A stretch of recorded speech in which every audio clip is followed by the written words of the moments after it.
kiwacho ni kwang'yo tiji jatend piny Kenya kinde thuolo mar ndalo 1,000. Wang'yo sekta mano mar arita, sekta mar thieth, sekta mar somo gi sekta mano mar telo. Mano ema pimo kaka piny Kenya osebedo ka ringa. Ng'ena Agwanda ni nitiere gi wach manego bed ni michwalo.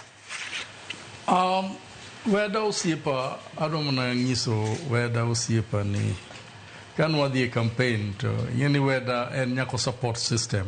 En yeni okonyal bedo ni onge system. Mano weda ogore kodi kabisa. Mane dhao mosebedo onge weda kuom ndalo mang'eny. Taparo ni ber ni seche moko ng'ato ni kocha to ng'ato ni koni. To adwa mana wacho ni Raila mane gi yombo no nikech nowacho ni wadhi yombo. Mano nowacho na ma weda nong'isa wadhi yombo. Ne gi yombo. Raila ne menja gi manyo mondo kony piny ka weche koro tek. Seche moko inyalo yombo ng'ato kaka wacho ni nadhi yombo. To ko weche ochopo kara kere keke. Neno mana ka Raila ne magiluongo ni jaduong' bi konywa piny ni to koro chalo ni dwa tamo matin. Koro ng'amu yombo no be seche moko nyaka uluonga. To mano gima ber. To mano be gima dakwa kata jo siasa moko ni jok mupiem go. Aparo ni Raila nomiyo example maber. Jok mupiem go kata ka debe nu yombo gi to kel gi uru mondo wager uru Kenya kumoro achiel. Tadwa wacho ne kama. Mokwongo adwa duoko Omondi, Oscar Omondi. Oscar Omondi wacho ni wachalo jok ma blame President Ruto e gimoro amora. Wan ok blame President Ruto. Wanyise mana kuonde mok dhi maber.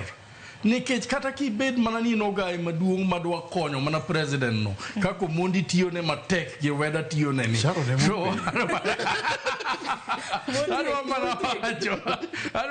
Kendo ka en duk kumoro to wachi mondo losi nikech gik mowacho ni richogi.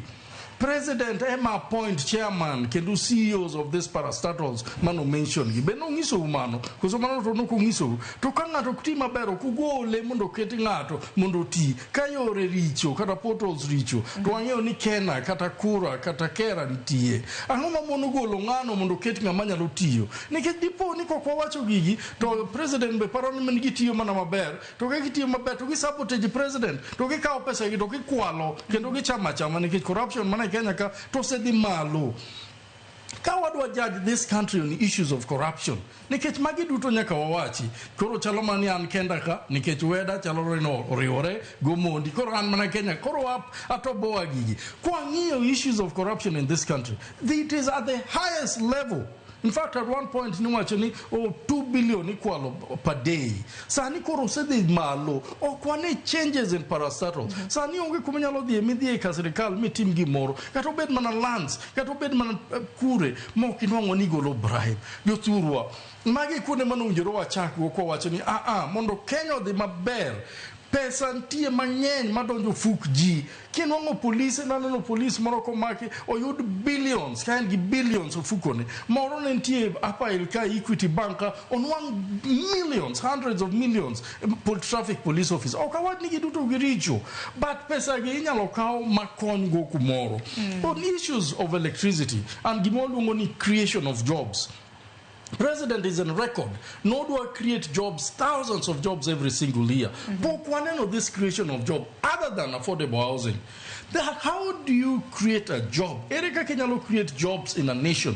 First, nyaku train you according to the job market manintie and available job market mantie. Mano podo kwatin, podo train you on issues. Ma obinyal kada no teach. Tiwacho ni rowere tije pinje maoko. Tije pinje maoko. Oku winjoro wa train ji ni dhi tiyo tije maoko. Ginyalo ka gidwaro to nyiso ni koro tich onge ka ang'o mi watrenji mang'eny to tich onge to watiyo gi pesa ji uso lobe ji uso gimoro amora mondo gitere nyathi university koduogo to bedo gi nyathino dala kanyo timo zero nyaka wang'i but on issues of creation of jobs kata manyo yudo tich ne ji ok wanyal timo mano ka production rate is still up. Watero stima kumora mora to stima no is not affordable. An order actually almost 10 to 19,000 every month. Iwinjo. Nat Mautimo welding cha is having a hard time. Erika kidi attract companies monodon into this country. Nikech you are not seeing new companies. Somebody need to show me to new companies. Mage mose donjo Kenya ka masani create jobs. In fact, it is in record ni more companies are leaving. Give work with the Tanzania kata Uganda. Nikech waneno. Nikech pardon? Acho ni lwesi marohala rach. rach. Gigi nyaka ng'i nikech gigi ema keto ni economy odhi mbele. Ok wanyalo wacho ni economy ber to kiwuok idhi Jangware ka biro ng'isi ni sani pikipiki mane ng'iewo siling 80,000 sani taxes osekete na 160. Wang'iewo na nyithindo gi pikipiki wang'egi. Koro gigi specific things. Ok ni wacho ni ber to kwa mention specific things matimore Kenya ka mainyo jo Kenya. Magi gik monjo rongi.